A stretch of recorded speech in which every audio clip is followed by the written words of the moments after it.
Yang Papa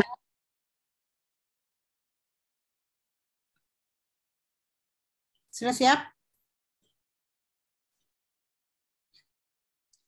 Yang paparan udah siap?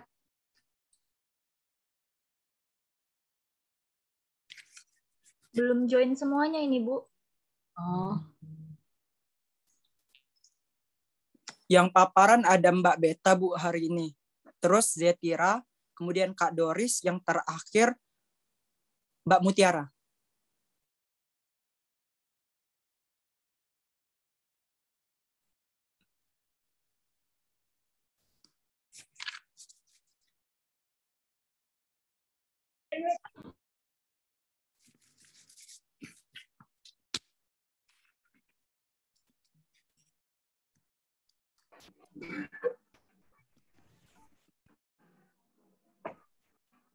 Cek. udah. Tunggu yang mau paparan belum bergabung. Sudah ada Zetira, Kak Doris, sama Mbak Mutiara, Bu. Sudah, silakan aja.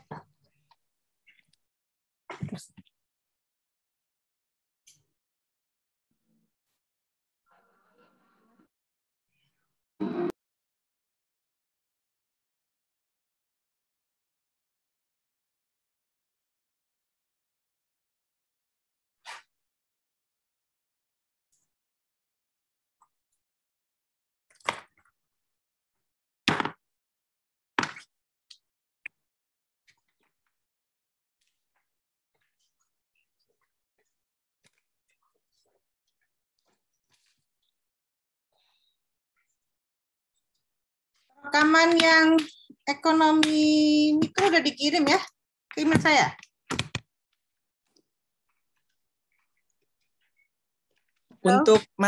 Untuk materi sama PPT-nya sudah saya kirim, Bu. Bukannya mikro. Mikro, rekaman mikro. Untuk rekaman belum, Bu. Yang ekonomi mikro belum juga? Yang merekam ekonomi mikro siapa? Maaf, Bu. Kami nggak ada kuliah ekonomi mikro, Bu. Oh, nggak ada ya? Ya sudah.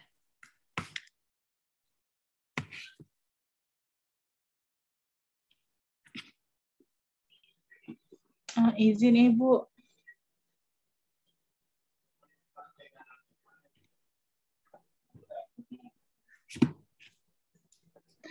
Ibu izin mau menyampaikan mahasiswi yang bernama Dia Aprilia izin nggak join Zoom, Bu, karena sakit. Yang paparan lengkap ya? Iya, Bu. Terima kasih, Bu.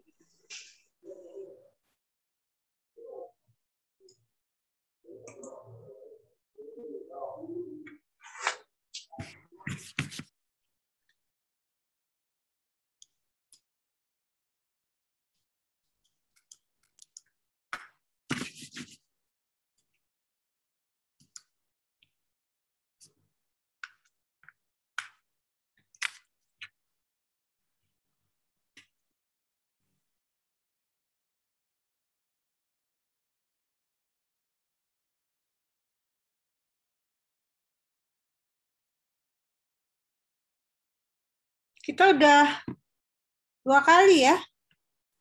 Nanti kirim rekamannya ya. Siapa yang merekam? Saya, Bu. Ya, kirim ya. Baik, Bu. 2 kali kan sama hari ini.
Ayo, silakan.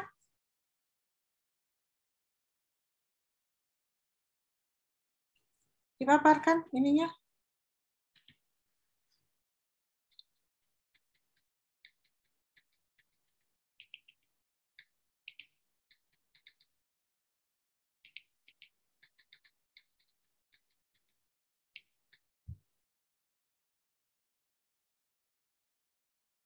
Mohon maaf Bu, masih Zoom-nya masih ada masalah sebentar Bu, di timnya lagi dicoba untuk login Bu. Oke.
Ini semua sudah dikirim ke filenya sudah dikirim ke saya belum ini ya?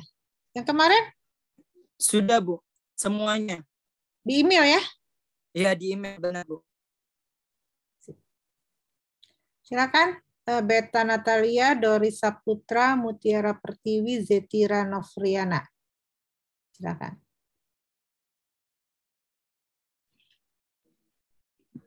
Assalamualaikum warahmatullahi wabarakatuh. Sebelumnya saya untuk off-cam karena masalah laptopnya tidak bisa share screen bersamaan dengan on-cam. Di sini contoh saya sebagai kontributor yang beranggotakan Beta Natalia, Doris Saputra, dan Pertiwi. Kelompok kami akan berdiskusi membahas tentang manajemen persediaan.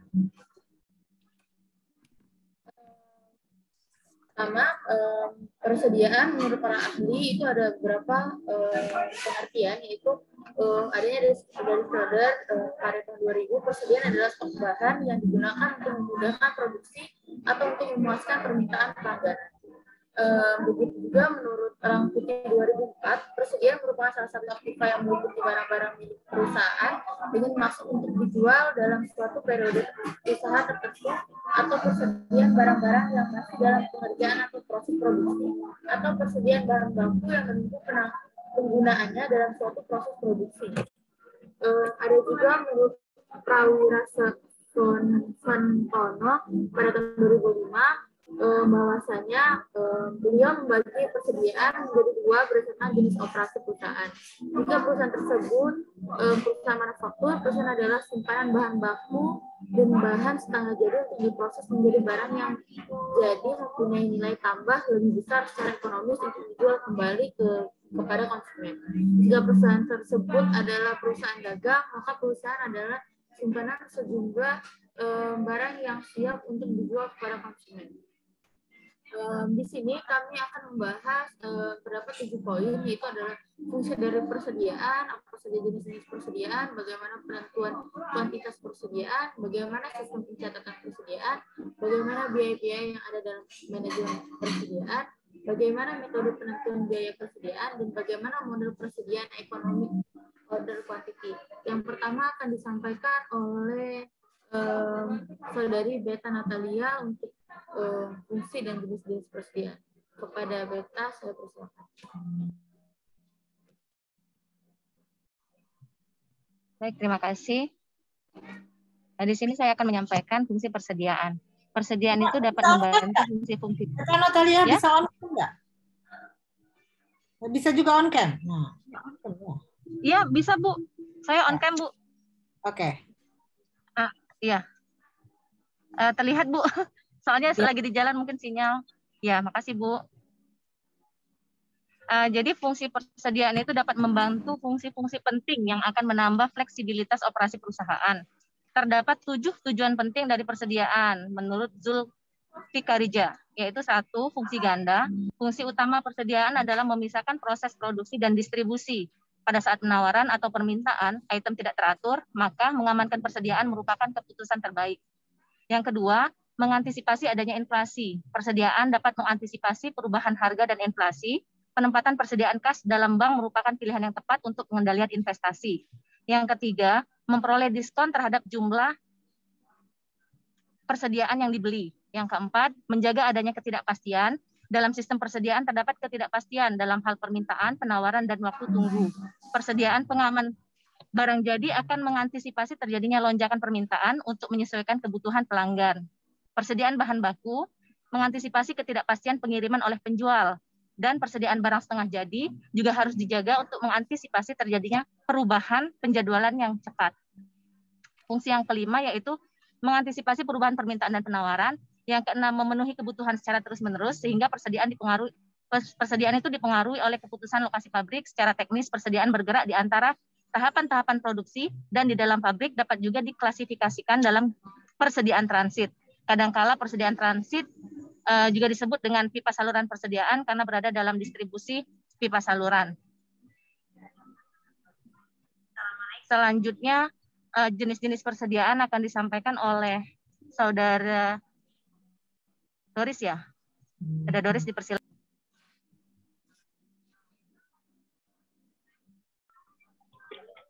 Baik, terima kasih kepada Mbak Beta. Apakah terdengar dengan baik? Ya. Apakah terdengar dengan baik? Ya, silakan. Oke, terima kasih. Saya akan menyampaikan tentang penentuan kuantitas persediaan, di mana unsur persediaan ini di dalam gudang sangat berpengaruh pada laporan keuangan yang nantinya diperlukan untuk melihat perkembangan perusahaan. Akuntan dapat melihat dalam catatan yang dimiliki dalam sebuah pembuatan sistem periodik maupun perpetualan yang sudah ada saya jelaskan sebelumnya.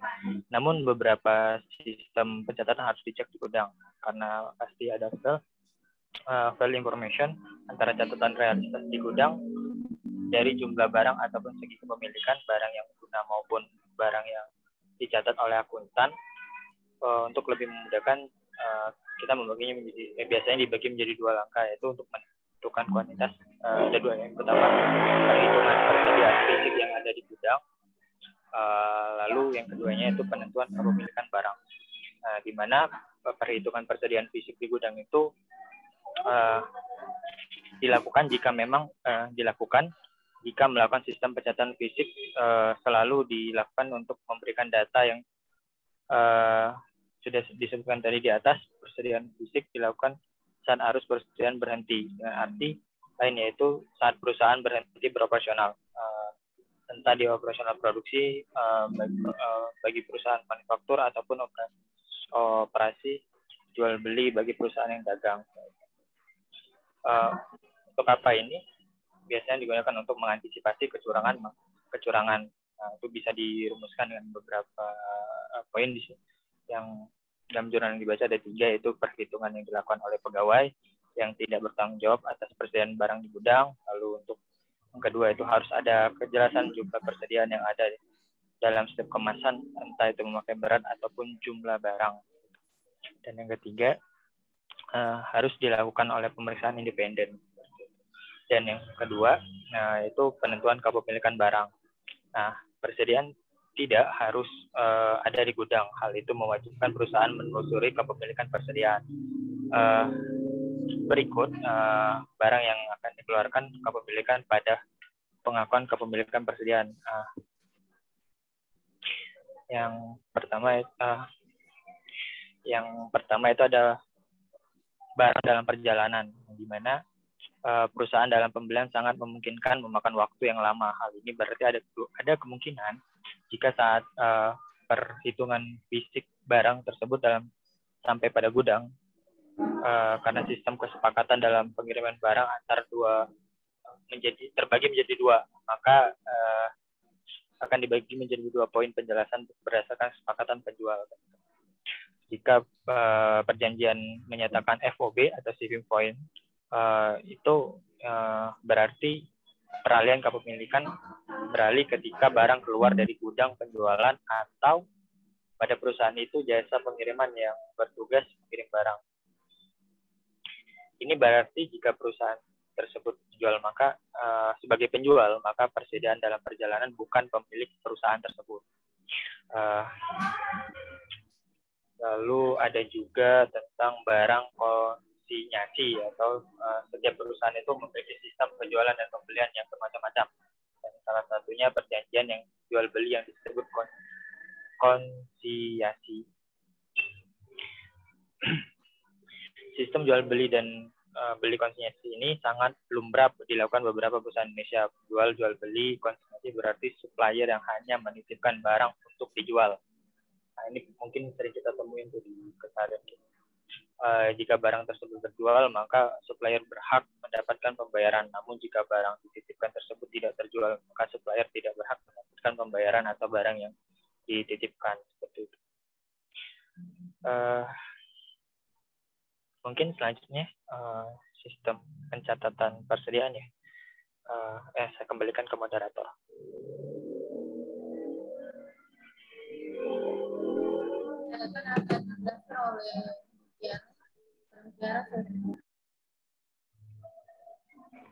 Baik, terima kasih kepada moderator yang sudah memberikan saya kesempatan untuk menjelaskan tentang sistem pencatatan. Baiklah. Sistem pencatatan itu terbagi menjadi 2.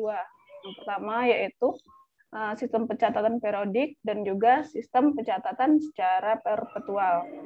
Jadi terlihat bahwa sistem pencatatan periodik ini mempunyai cara yang jauh lebih mudah dibandingkan dengan sistem perpetual, di mana hal ini sangat sederhana bagi perusahaan kecil yang memiliki sumber daya manusia terbatas dalam hal penelitian. Selanjutnya juga dikarenakan di sini juga pada sistem periodik hanya mewajibkan akunting mencatat penjualan yang sama dengan bukti transaksi. Dan di sini sistem periodik ini dirumuskan dengan HPP atau harga adalah stok awal ditambah pembelian dikurang dengan penjualan, kemudian dikurangi dengan stok akhir. Selanjutnya sistem pencatatan kedua itu adalah sistem pencatatan perpetual. Sistem pencatatan perpetual ini merupakan sistem pencatatan yang lebih rumit dibandingkan dengan sistem pencatatan periodik. Dikarenakan pencatatan itu dicatat langsung saat transaksi tersebut berlangsung, semua akun langsung dapat diketahui pada saat transaksi berlangsung. Dan akuntan juga harus menjual akun harga pokok dalam posting transaksi pembelian ataupun penjualan. Maka dari itu, perusahaan retail sangat jarang memilih pencatatan persediaan dengan sistem perpetual. Namun, terlepas dari perlunya ketelitian akuntan, sistem pencatatan tidak memakan waktu daripada periodik, sehingga sistem ini sudah berjalan dan lebih banyak diterapkan pada industri pada saat ini. Terima kasih. Selanjutnya, presentasi mengenai biaya dilanjutkan oleh saya kembalikan kepada moderator. Terima kasih.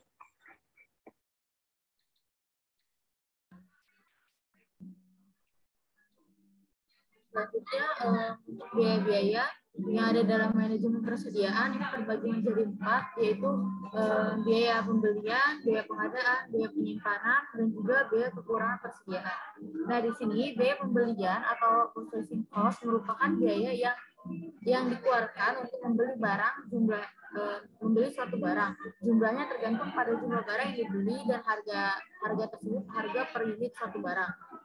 Selanjutnya, biaya pengadaan atau fulfillment cost merupakan biaya yang berhubungan dengan pembelian barang yang terdiri dari biaya pemesanan atau ordering cost apabila barang yang diperlukan berasal dari luar perusahaan.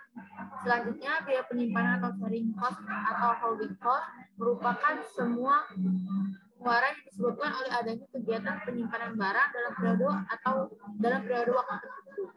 Selanjutnya, biaya kekurangan persediaan atau stock out cost, yaitu biaya yang ini merefleksikan konsekuensi ekonomis yang disebabkan karena kehabisan persediaan. Selanjutnya, di sini terdapat metode penentuan biaya persediaan, yaitu ada 3 metode. Yang pertama adalah metode LIFO. Yang pertama adalah metode LIFO atau yang nama first in first out, metode LIFO, last in first out, dan metode average atau rata-rata. Ketiga metode ini akan dijelaskan oleh pertama metode FIFO oleh saudari Beta, metode LIFO oleh saudara Doris, dan metode average oleh saudari Mutiara.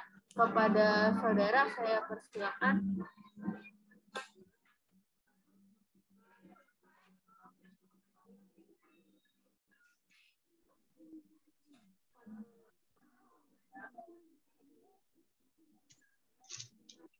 Untuk contoh kasus pertama, yaitu analisis perhitungan persediaan dengan metode first in, first out, dan average pada PT Harapan.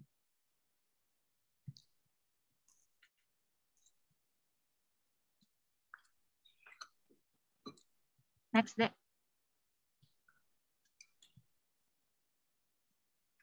PT Harapan ini adalah perusahaan yang bergerak di bidang penjualan gas LPG 12 kilo yang berlokasi di Bandar Lampung.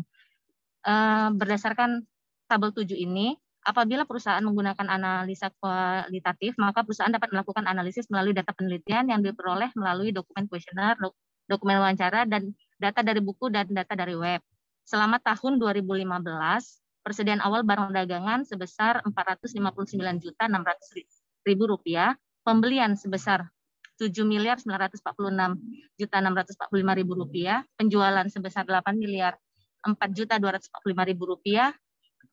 persediaan akhir barang dagangan sebesar Rp402 juta. Apabila perusahaan menggunakan metode analisis kuantitatif, maka perusahaan dapat melakukan analisis setelah semua data-data terkumpul. Nah, selama tahun 2015, persediaan akhir barang dagangan sebanyak 14.600 tabung LPG, sedangkan nilai persediaan akhir barang dagangan Rp402 juta. PT Harapan ini menggunakan metode FIFO untuk menghitung persediaan akhir barang dagangan. Apabila perusahaan menggunakan metode FIFO, maka nilai persediaan akhir sebesar Rp402 juta, sedangkan jika perusahaan menggunakan metode average, maka nilai persediaan akhir sebesar Rp403.413.000. Selisih antara metode FIFO dan metode average sebesar Rp1.413.000. Adapun perhitungan harga pokok penjualan apabila perusahaan menggunakan metode FIFO, yaitu persediaan awal sebesar Rp459.600.000 ditambah dengan pembelian sebesar Rp7.946.645.000, sehingga diperoleh persediaan untuk dijual sebesar Rp8.406.245.000. Kemudian dikurangi dengan persediaan akhir sebesar Rp402 juta, sehingga diperoleh harga pokok penjualan sebesar Rp8.004.245.000. Perusahaan lebih tepat jika menggunakan metode untuk metode average, mungkin dijelaskan dahulu oleh saudari Mutiara. Kepada Mutiara, disilakan. Baiklah, terima kasih kepada saudari Beta yang sudah memberikan saya kesempatan untuk menjelaskan tentang metode average atau metode rata-rata. Di sini terlihat bahwa menurut definisi bahwa metode average merupakan metode pencatatan persediaan untuk menghitung biaya per unit persediaan berdasarkan rata tertimbang dari jumlah unit serupa dan juga biaya unit yang dibeli selama satu periode. Melalui metode ini, nilai persediaan akhir akan menghasilkan nilai antara dari nilai persediaan FIFO atau first in, first out, dan juga nilai LIFO, last in, first out. Di sini ada rumus menunjukkan bahwa biaya rata-rata atau average merupakan hasil daripada total biaya unit yang tersedia untuk dijual, kemudian dibagi dengan unit yang tersedia untuk dijual. Di sini saya mengambil kasus tentang tentang dari perusahaan UKM PT Pertani. Di sini terlihat bahwa ada berbagai macam perhitungan. Yang pertama adalah perhitungan kartu persediaan barang jadi dan kemudian perhitungan laporan laba rugi. Di sini terlihat bahwa ada selisih yang menunjukkan antara harga daripada LIFO, FIFO, dan average, dan menghasilkan nilai yang berbeda-beda pula, dan juga ada manfaat yang juga berbeda juga dari perolehan harga tersebut dan menggunakan metode tersebut. Di sini terlihat bahwa harga persediaan akhir untuk FIFO adalah sebesar Rp470.400.000, sedangkan untuk harga average adalah sebesar Rp464.876.000. Nah, di sini terlihat bahwa harga ratanya jauh lebih rendah dibandingkan dengan harga FIFO. Dan harga pokok penjualan atau HPP, di sini terlihat bahwa harga ratanya jauh lebih rendah juga. Dan pada laba usaha justru meningkat, dan juga pada laba bersihnya jauh lebih meningkat pada PT Pertani yang sudah kasus pertama daripada benih padi prima ringkasan laporan laba rugi di PT Pertani wilayah Sumatera bagian utara. Selanjutnya saya juga ada tentang next deh. Nah, Oke, pada ini saya menggunakan analisis perhitungan persediaan dengan metode average pada UKM Megah Sandal Mojokerto pada tahun 2020, Aprilia et al. 2020. Berikut datanya. Next. Selanjutnya.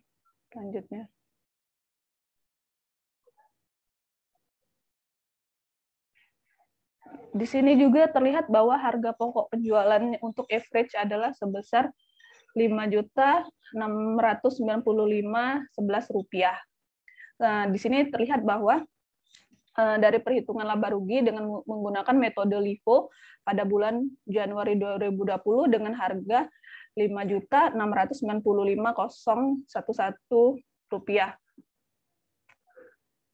Selanjutnya, mungkin saya bisa sedikit memberikan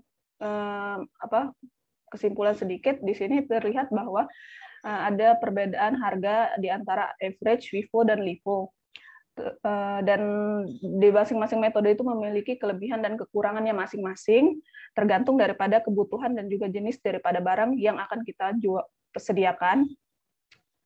Dan di situ menentukan daripada rate ataupun nilai persediaan, dikarenakan metode ini memiliki harga pokok penjualan yang juga menghasilkan nilai yang juga berbeda-beda. Selanjutnya mungkin cukup dari saya untuk metode average, yang mungkin bisa dilanjutkan untuk metode LIFO atau last in first out.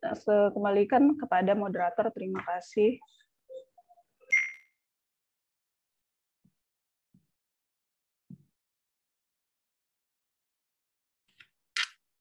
Silakan.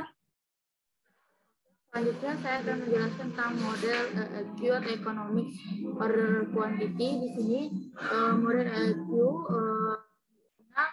bagi para pengusaha untuk menentukan kapan suatu barang persediaan akan dipesan kembali. Nah, di sini terlihat adanya grafik di mana ketika suatu perusahaan memiliki maksimum unit dalam persediaan di titik B dan memiliki average working inventory di garis ini atau di titik C, lalu memiliki reorder point di titik D. Misalnya suatu perusahaan memiliki maksimum order 100 unit dan memiliki reorder 30 unit di titik C, dan juga safety buffer di titik D sebesar 10, sehingga pada kondisi perusahaan tersebut barang persediaannya sudah mendekati 30 unit, perusahaan tersebut memiliki lead time atau waktu tenggang untuk memesan persediaan itu kembali di antara unit tersebut di titik C hingga titik D. Nah, di sini ada waktu pemesanan dan waktu penerimaan, sehingga barang baku tersebut sudah harus tiba sebelum adanya titik D, lalu kondisi tersebut akan berulang-ulang melanjutkan di titik B akse. Nah, di sini model EOQ digunakan untuk beberapa barang tertentu dalam kondisi tertentu. Nah, di sini model IQ adalah salah satu model yang paling populer, di mana suatu perusahaan memiliki kondisi tertentu untuk memesan barang persediaan itu kembali. Nah, di sini ada safety of buffer stock. Pada daerah ini adalah daerah di mana perusahaan minimal memiliki bahan baku tersebut. Misalnya di perusahaan tersebut ada 10 unit, sehingga saat 10 unit sebelum habis dari 10 unit, barang persediaan itu harus sudah naik lagi. Jadi absen itu maksimal. Sekian dari kelompok kami. Terima kasih. Selanjutnya saya kembalikan kepada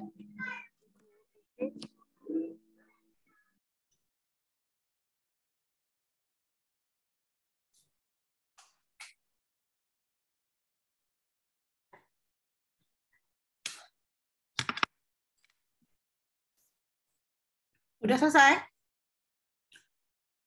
Silakan kelompok 3 untuk membahas.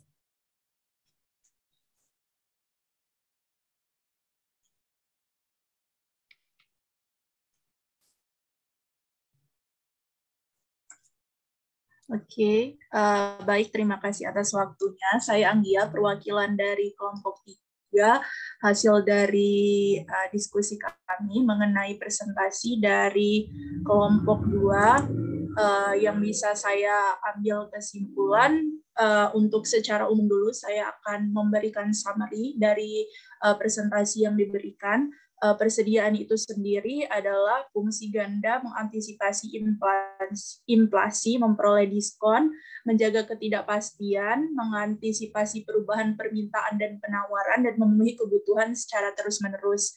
Kemudian jenis-jenis persediaan itu sendiri mulai dari bahan pembantu, kemudian proses, kemudian persediaan barang jadi. Setelah itu telah dijelaskan metode untuk penentuan biaya itu sendiri, PIPO, di mana PIPO itu first in, first out, kemudian LIFO yaitu last in, first out. Kemudian menghitung average atau rata-rata. Pada akhir itu, model ekonomi order quantity merupakan salah satu model yang berfungsi untuk mengetahui waktu pesan barang persediaan pada suatu perusahaan. Dari presentasi yang telah diberikan, itu sudah sangat baik, pemaparan dari masing-masing individu, kemudian kerjasama masing-masing dari individu untuk menjelaskan materi tersebut sudah sangat baik. Namun mungkin untuk masukan dari saya, ketika menampilkan seperti perhitungan yang telah diberikan saudara, itu mungkin misalnya tadi ada dijelaskan bahwa adanya persediaan pokok penjualan dan harga pokok produksi. Pada akhir itu mungkin bisa dikasih penjelasan secara singkat, misalnya harga pokok produksi itu diperoleh dari apa, begitu yang dari tabel-tabel itu. Jadi pembaca ketika melihat screen itu mendapatkan penjelasan juga daripada penyaji, daripada yang memberikan presentasi. Namun secara keseluruhan sudah baik. Mungkin begitu dari saya. Untuk teman-teman yang lain dari kelompok 3, apakah ada saran yang ingin ditambahkan atau? Silakan kalau ada yang mau menambahkan. Mohon izin Ibu menambahkan, saya Fitri Wardani, merupakan anggota dari kelompok 3. Di sini saya ingin bertanya khususnya kepada Saudari Zetira. Tadi ada 2 pertanyaan yang ingin saya utarakan. Yang pertama itu Saudari tadi menjelaskan model OQ ya, yang Economics Order Quantity. Jadi fungsinya itu kan untuk para produsen itu mengetahui waktu kapan pemesanan barang persediaan. Nah, jadi pertanyaan yang pertama itu, menurut Saudari, apa saja kondisi-kondisi barang yang dapat menggunakan model OQ itu, dan apakah hanya pada kondisi barang tertentu atau bisa pada semuanya. Itu yang pertama. Terus yang kedua juga tadi Saudari Zetira menjelaskan pada biaya-biaya dalam persediaan itu terdapat biaya pembelian atau purchasing cost. Nah, di sini yang saya ingin tanyakan menurut Saudari Zetira bagaimana pengaruh biaya tersebut jika suatu barang itu memiliki kondisi discount price pada saat pembelian minimal tertentu. Begitu. Menurut saya sekian pertanyaan dari saya kembalikan kepada moderator, dan apabila ada anggota kelompok 3 yang ingin menambahkan seperti Mbak Rati ingin memberikan pertanyaan, dipersilahkan. Terima kasih Fitri. Saya Rati Bu, anggota dari kelompok 3. Mungkin di sini saya ada beberapa pertanyaan. Mungkin pengaruh karena memang saya juga baru belajar kembali ya Bu ya. Jadi pertanyaan saya adalah ini kan tentang FIFO, LIFO, dan average. Kira-kira kapan saatnya kita menggunakan metode FIFO, LIFO, dan average itu? Di saat seperti apa? Lalu barang-barang seperti apa aja yang bisa dipakai untuk perhitungan FIFO, LIFO, dan average? Mungkin produk pertanian atau apa gitu yang cocok untuk produk tersebut. Lalu jika perhitungan tersebut terbalik misalnya produk tersebut misalnya menggunakan FIFO, ternyata kita gunakan untuk produk LIFO, apa dampak pengaruhnya terhadap perhitungan kita? Mungkin itu tentang FIFO dan LIFO. Lalu pertanyaan selanjutnya adalah tentang tadi kalau nggak salah saya mendengar tentang persediaan kas pada bank adalah hal yang paling baik. Tentang persediaan kas pada bank berarti kita meletakkan uang cash pada bank. Tidak dalam bentuk persediaan barang dan lain-lain. Bagaimana pengaruhnya terhadap neraca jika terlalu banyak uang cash atau persediaan uang cash pada bank? Lalu pertanyaan selanjutnya adalah tentang pipa saluran persediaan itu seperti apa? Saya soalnya baru mengetahui tentang pipa saluran persediaan. Mohon dijelaskan. Terima kasih. Assalamualaikum warahmatullahi wabarakatuh. Waalaikumsalam. Selesai kelompok 3? Nggak ada lagi? Oke, silakan kelompok 2 tanggapi semuanya.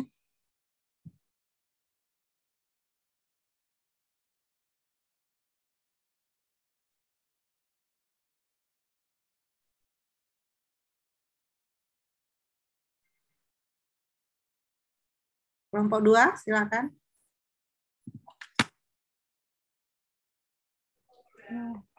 Mohon izin, Bu. Ya, mungkin saya akan sedikit menjawab pertanyaan dari Saudari Ratih, Bu, terkait yang perbedaan dan kapan penggunaan metode itu tepat digunakan dan juga jenis-jenis barangnya. Mungkin saya akan menjelaskan sedikit tentang yang average-nya, Bu. Kalau average ini sebaiknya digunakan untuk industri yang tidak ada tanggal kadaluarsanya. Dikarenakan seperti misalnya adalah kantor alat tulis kantor atau ATK, terus juga tos serba, bahan bangunan, furniture, dan lain sebagainya. Karena di sini merupakan memiliki juga ada kelebihan dan kekurangannya juga di dalam metode tersebut, di mana pada setiap metode pasti ada plus dan minusnya. Kalau kelebihan daripada metode average yang sudah saya baca dari salah satu studi kasus yang saya angkat, yaitu adalah lebih mudah dalam perhitungan harga pokok dikarenakan tidak perlu memperhatikan stok barang pertama maupun yang juga yang terakhir. Serta untuk penerapannya juga lebih mudah dalam pencatatan pembukuan. Namun dari sisi kelebihan tentu pasti akan ada kekurangannya, di mana kekurangannya adalah laba yang dihasilkan yang kurang aktual dikarenakan nilai average ini kan merupakan nilai tengah atau nilai keseimbangan daripada FIFO dan juga LIFO. Jadi untuk secara aktualnya tentu tidak sampai terlalu update gitu, Bu. Dan metode average ini merupakan nilai keseimbangan persediaan dikarenakan memiliki harga pokok penjualan yang tidak terlalu tinggi namun juga tidak terlalu rendah, sedangkan laba juga yang dihasilkannya juga tidak terlalu besar dan juga tidak terlalu kecil. Nah, selanjutnya mungkin pemaparan untuk yang LIFO mungkin saya bisa arahkan kepada Saudara Doris, mungkin bisa melanjutkan. Terima kasih.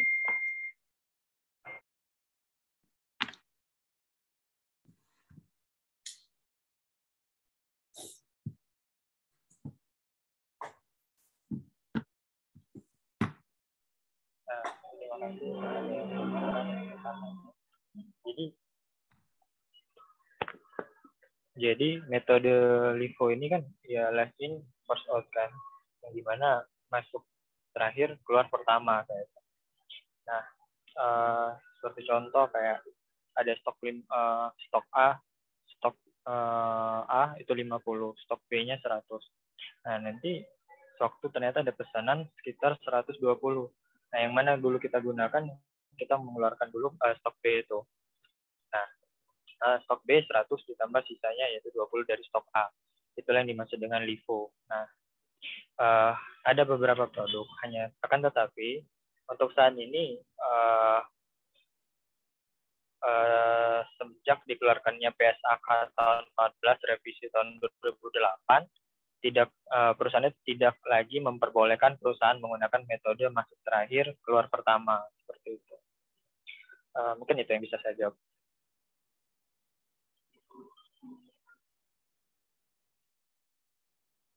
Saya kembalikan ke moderator.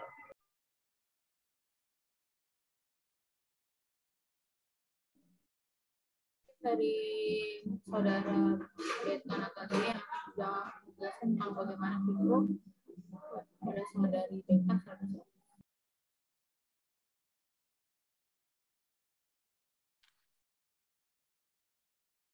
Ya, silakan. Gimana Ya, yang terima kasih. saya nanti terakhir ya. Silakan. Ya, makasih Bu. Nambahin sedikit Bu. Jadi kalau untuk metode first in first out itu metode penilaian persediaan itu merupakan metode yang paling realistis dibanding metode lainnya dan cocok digunakan untuk semua sifat produk. Realistisnya di mana? Realistisnya itu terletak pada barang yang pertama kali dibeli, maka barang itulah yang pertama kali dijual. Jika perusahaan menggunakan metode FIFO dalam menilai persediaan dengan asumsi telah terjadi peningkatan harga barang atau inflasi. Dibandingkan dengan metode yang lain seperti last in first out atau metode average, metode FIFO itu metode yang lebih baik digunakan dibanding dua metode lainnya.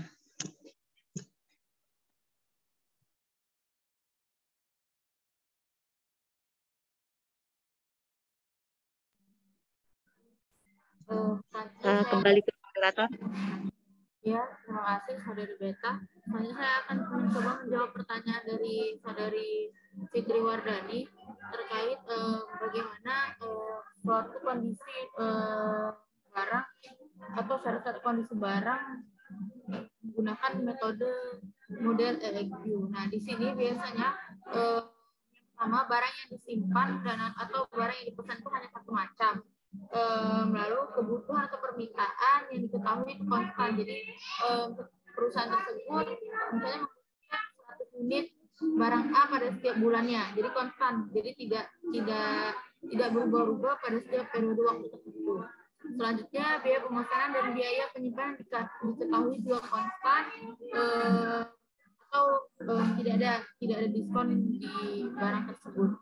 Terus barang yang dipesan harus diterima dalam satu barang yang dipesan dan harus terjadi pada satu batch. Terus harga barang tetap dan tidak tergantung pada jumlah yang dibeli, tidak ada potongan diskon yang telah saya sebutkan. Selanjutnya waktu tenggang atau lifetime itu diketahui juga konstan. Jadi misalnya mereka sudah mengetahui setiap hari itu barangnya akan berkurang kapan, pada setiap kapan saja waktu tenggang itu terjadi. Selanjutnya pada biaya, pertanyaan tadi pada biaya jika harga barang tersebut mendapatkan diskon. Jika harga barang tersebut mendapatkan terjadi diskon atau price diskon, di mana harga per unit akan menurun pada saat jumlah pembelian meningkat dan juga sebaliknya. Dalam praktek sebelumnya dan dimasukkan dalam biaya total pembelian karena diasumsikan bahwa harga barang per unit tidak dipengaruhi oleh barang yang dibeli, sehingga pembelian untuk periode tertentu misalnya dalam 1 bulan itu konstan dan tidak berpengaruh pada pengoptimalan jumlah barang yang harus dipesan. Jadi biasanya tidak diasumsikan adanya barang adanya potongan harga. Terima kasih.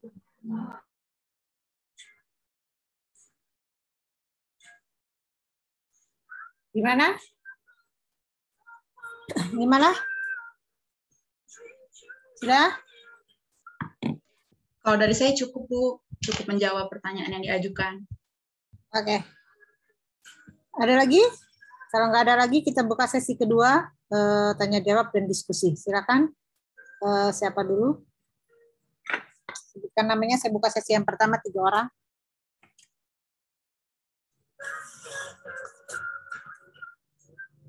Silakan.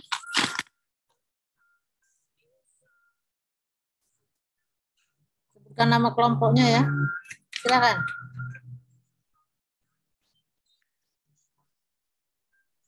Ayo.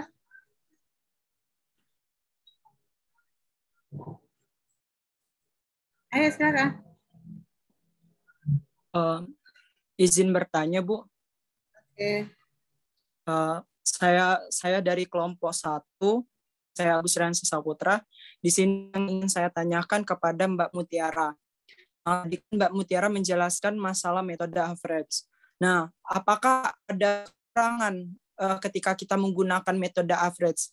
Yang kita ketahui kan bahwa yang seperti yang Mbak Mutiara bilang, memang kekurangannya yaitu tidak bisa menghitung produk yang tidak kadaluarsanya. Itu jelas karena keuntungannya tadi kan Mbak Mutiara bilang penggunaannya itu kan bahwa produk yang dihitung itu hanya produk yang tidak ada kadaluarsanya. Apakah kekurangannya dibandingkan metode yang lainnya? Itu sih, terima kasih.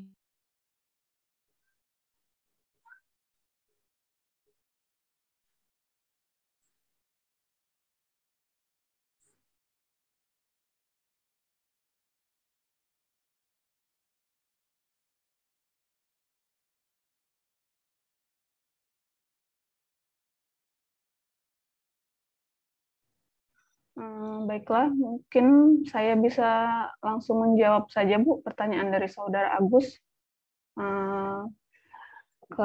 Kelemahannya daripada metode average yang sudah saya bandingkan daripada kasus yang kelompok kami sajikan, di situ terlihat bahwa yang paling jelas terlihat nyata itu adalah harga pokok penjualannya. Harga pokok penjualan daripada metode average atau metode rata-rata itu merupakan lebih besar dibandingkan dengan metode FIFO maupun metode LIFO gitu. Gitu, Saudara Agus, yang sudah bisa saya tangkap dari yang sudah saya baca gitu, Saudara Agus. Mohon maaf sebelumnya, mungkin menambah pertanyaannya lagi, apakah harga produksi yang lebih besar itu lebih menguntungkan perusahaan atau tidak, seperti itu kesimpulan? Karena kan kalau kata Mbak Mutiara tadi bahwa yang LIFO sama FIFO itu lebih kecil dibandingkan metode average untuk harga produksi. Itu yang ingin ditanyakan. Terima kasih. Mungkin saya mencoba menjawab sesuai dengan kapasitas saya mungkin ya, Saudara Agus, karena juga saya masih belajar juga. Kalau menurut saya karena kan kalau untuk metode average ini digunakan untuk produk-produk yang tidak memiliki tanggal kadaluarsa. Jadi tentu pasti kalau dijual awal itu tentu yang akan menghasilkan nilai yang jauh lebih besar dibandingkan kalau saat ibaratnya kalau dijual di awal ataupun di akhir itu mungkin harganya tuh nggak jauh berbeda gitu. Jadi makanya dijual gitu kan. Apalagi kan kalau ibaratnya kalau kita berusaha itu pasti ingin mendapatkan keuntungan. Nggak mungkin kita ingin usaha tuh ingin dapat kerugian gitu, Saudara Agus. Terima kasih. Terima kasih atas jawabannya, sudah jelas. Baik.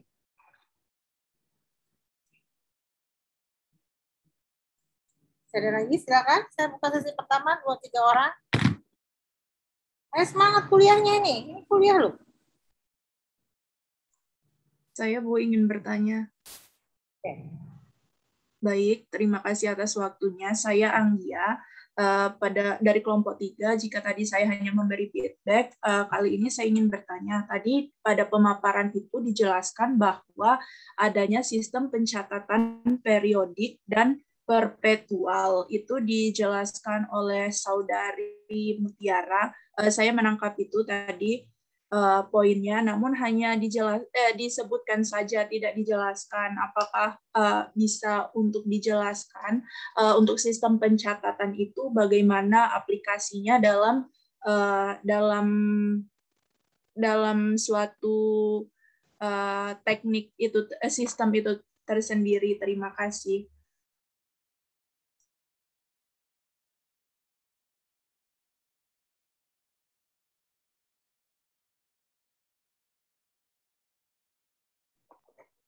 Baiklah, kepada Saudari Anggia, terima kasih sudah memberikan pertanyaan yang cukup baik, yang sudah membuka wawasan kami juga. Kalau yang baru sejauh ini saya pahami, yang sudah saya ketahui sejauh ini, kalau yang perpetual itu masuk di yang kayak yang tadi, FIFO, LIFO, sama average gitu, Saudari Anggia. Nah, namun itu menurut yang sudah saya baca itu penjumlahan atau pencarian daripada datanya itu masih menggunakan Excel. Namun pada saat ini sudah ada aplikasi yang menyediakan untuk menggunakan metode yang jauh lebih simpel, yang berbasis elektronik dan teknologi. Namun kan setiap industri kan kita sumber daya manusianya kan tidak semuanya bisa menggunakan aplikasi elektronik ya, mungkin makanya masih sistem pencatatannya masih secara manual dan masih untuk itu perlu disosialisasikan lagi, dan juga butuh waktu untuk menerapkan itu, Saudari Anggia. Jadi sejauh ini sih masih menggunakan metode perhitungan secara yang biasa yang digunakan itu menggunakan rumus yang seperti yang saya bilang tadi, ada rumusnya. Ya gitu, Saudara Anggia. Mungkin yang bisa saya tangkap sih seperti itu sih. Tapi mungkin kalau ada koreksi mungkin bisa ditambahkan. Terima kasih. Ya, silakan. Lanjut.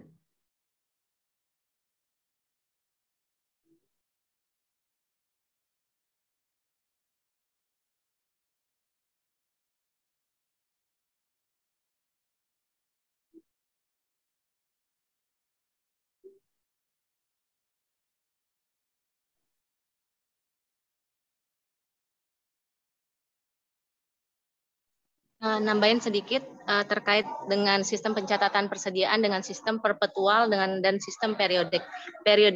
Jadi kalau sistem perpetual itu dia menggunakan 2 jurnal pencatatan, ya ini yang pertama piutang dagang di sebelah debit dan penjualan di sebelah kredit, dan yang kedua harga pokok penjualan di sebelah debit dan penjualan di sebelah kredit. Sedangkan sistem pencatatan secara periodik itu menggunakan 1 jurnal pencatatan, yakni piutang dagang di sebelah debit dan penjualan di sebelah kredit. Jadi perbedaannya 2 itu. Kemudian kalau untuk contoh kasus sistem pencatatan persediaan secara perpetual tadi seperti studi kasus yang PT Pertani yang sudah disajikan tadi, dia menggunakan sistem pencatatan perpetual. Terima kasih.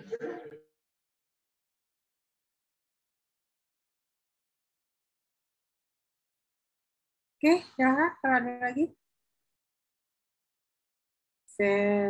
Baru 2 ya, sesi pertama nih. Satu lagi.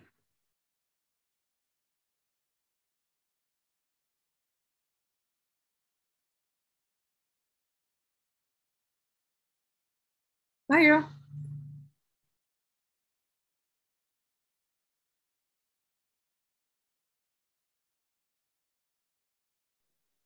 Izin bertanya, Ibu.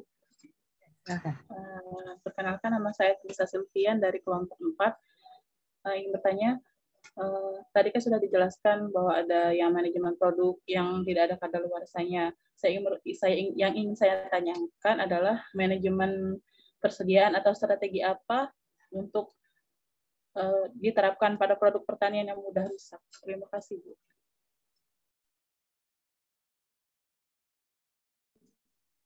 Jadi kalau untuk produk pertanian yang mudah rusak, sebenarnya secara teori itu kan kita menggunakan sistem FIFO, yaitu first in, first out. Jadi sistem pencatatan persediaan dengan metode FIFO ini sudah disampaikan sebelumnya bahwa yang paling realistis, karena barang yang pertama kali masuk itulah barang yang pertama kali keluar. Dan apalagi seperti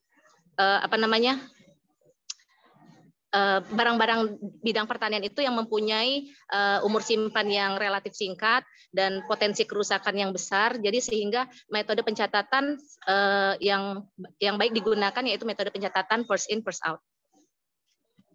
Terima kasih.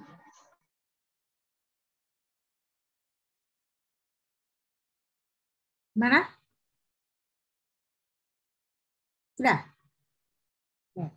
Baik, sudah ada 3 penanya di sesi pertama. Saya buka lagi sesi kedua. Kalau masih ada, saya buka 3 orang lagi.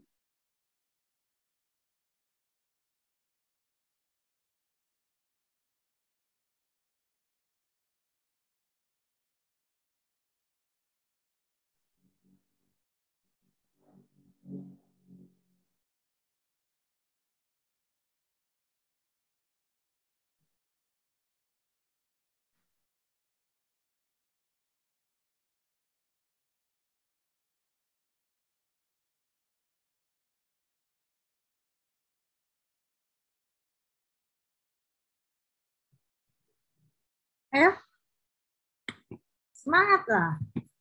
Ini masih kerja ya kondisinya nih, jam segini nih. Masih ada di atas mobil, masih ada di kantor. Masih, Bu.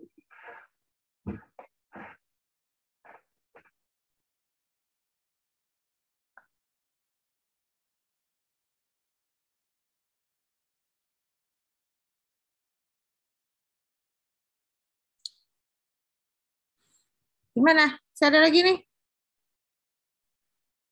Ayo.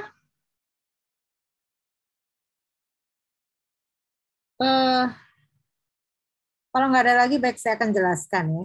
Jadi di dalam paparan metode materi persediaan ya.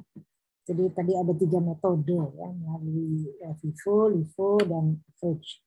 Jadi kalau saya lihat ini ya, kelompok 2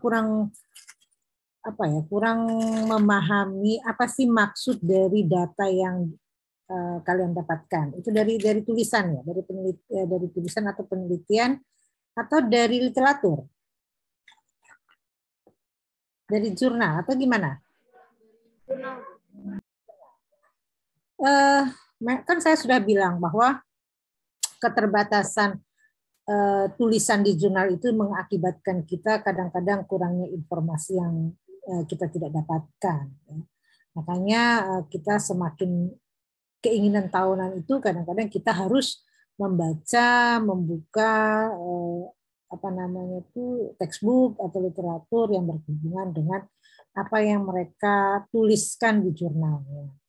Nah, saya kurang melihat bahwa kelompok ini ketika menjelaskan apa sih metode FIFO, apa sih metode LIFO, apa sih metode average, itu hanya membaca angka-angka yang ada di tabel yang disajikan.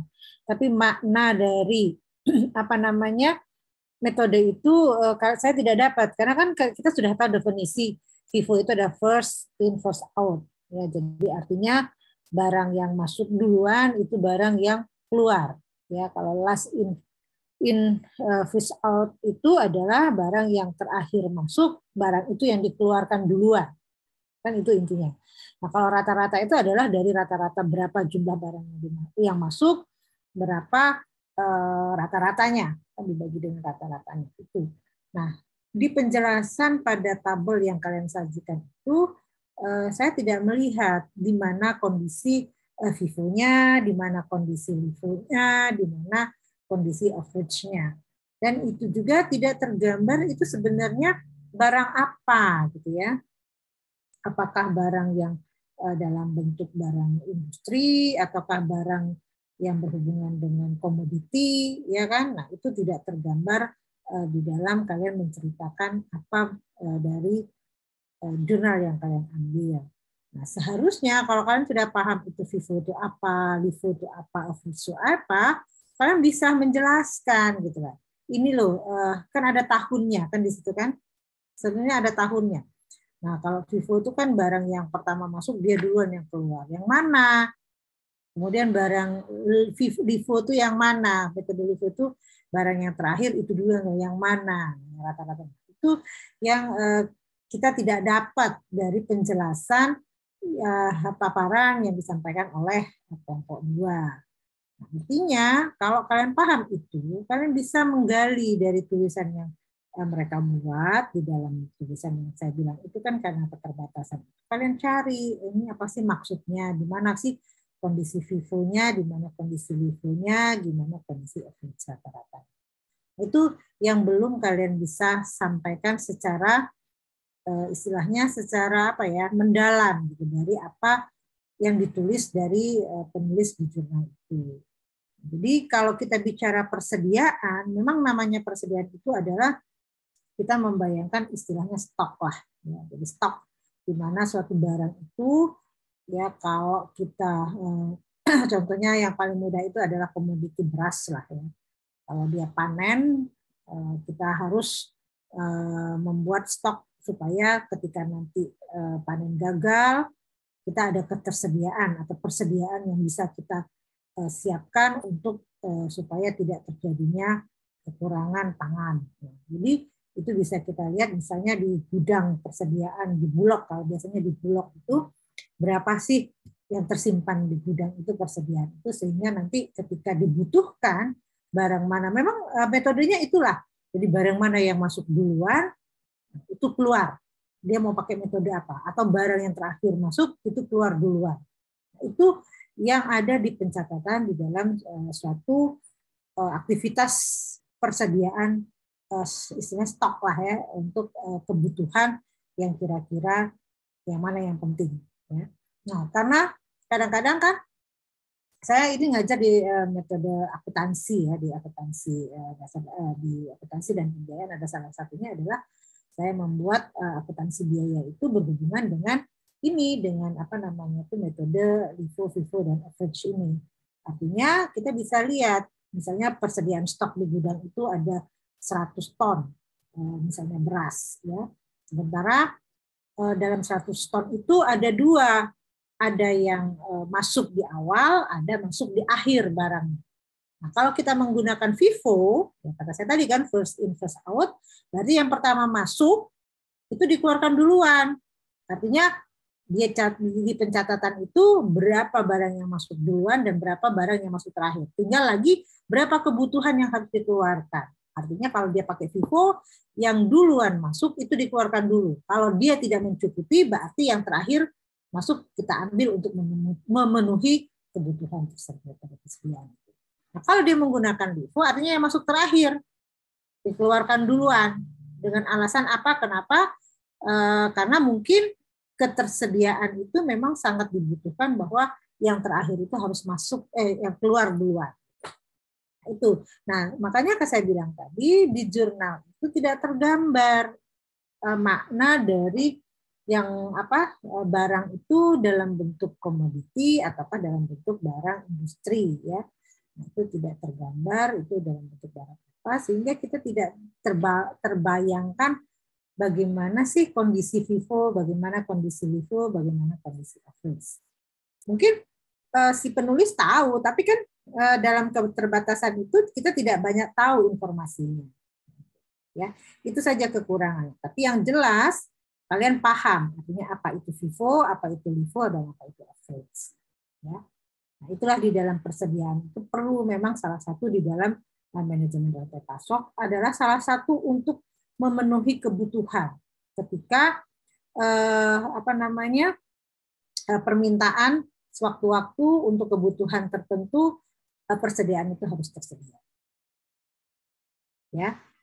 Oke, baik. Nah, kalau untuk barang-barang, nah itu yang kata saya tadi, salah satu alasan kenapa pakai FIFO, pakai LIFO, pakai average itu adalah barang-barang dengan kondisi yang memiliki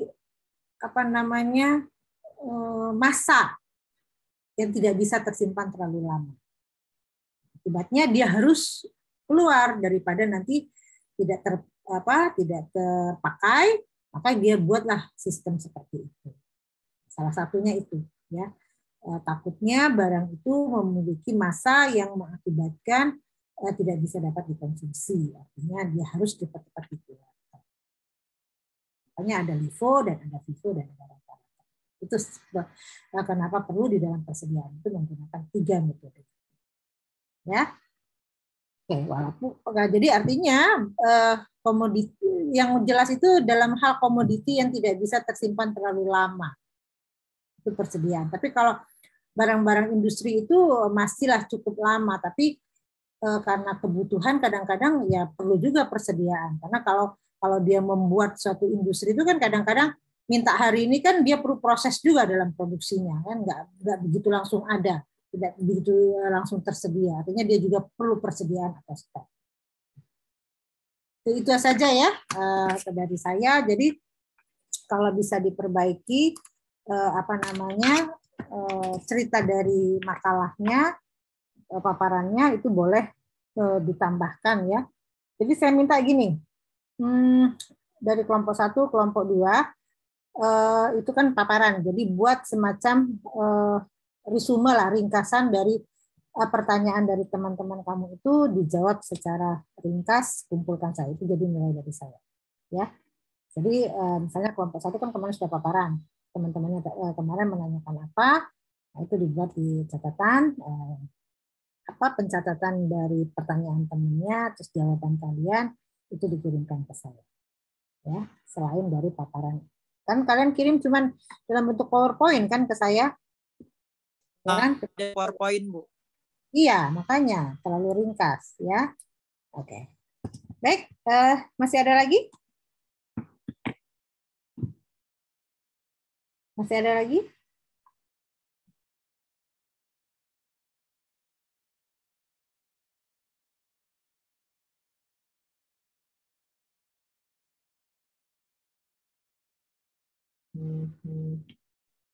Masih ada lagi? Oke, kalau nggak ada lagi, tolong ya nanti. Ya. Izin konfirmasi Bu, untuk videonya itu profile. Ya, rekaman. Ya. Rekaman. Link rekaman Bu ya? Boleh link rekaman. Nanti kan saya mau masukkan di-upload di e-learning. Bukti ya. Nggak usah panjang-panjang, karena kalau dimasukkan di upload e-learning itu kapasitasnya cuma 2 MB. Jadi kalau terlalu melebihi dari 2 MB dia nggak mau masuk di link e-learning-nya. Ya, dipersingkat aja nggak apa-apa. Ya, yang dipotong aja Bu, berarti Bu ya. Ya, yang penting dia ada buktinya aja. Ya, bahwa kita melakukan seperti itu. Ya, jadi jangan terlalu besar karena nggak bisa dia di-upload di e-learning kalau dia terlalu melebihi dari 2 MB. Ini juga nanti ekonomi mikro juga saya mau cek juga ini. Oke, baik. Itu saja kuliahnya ya. Jadi kita ketemu lagi minggu depan, siap-siap kelompok 3 nanti dibahas oleh kelompok 4. Ya. Oke, saya tutup kuliahnya dengan wassalamualaikum warahmatullahi wabarakatuh. Waalaikumsalam. Terima kasih Bu. Terima kasih Bu. Terima kasih banyak Ibu.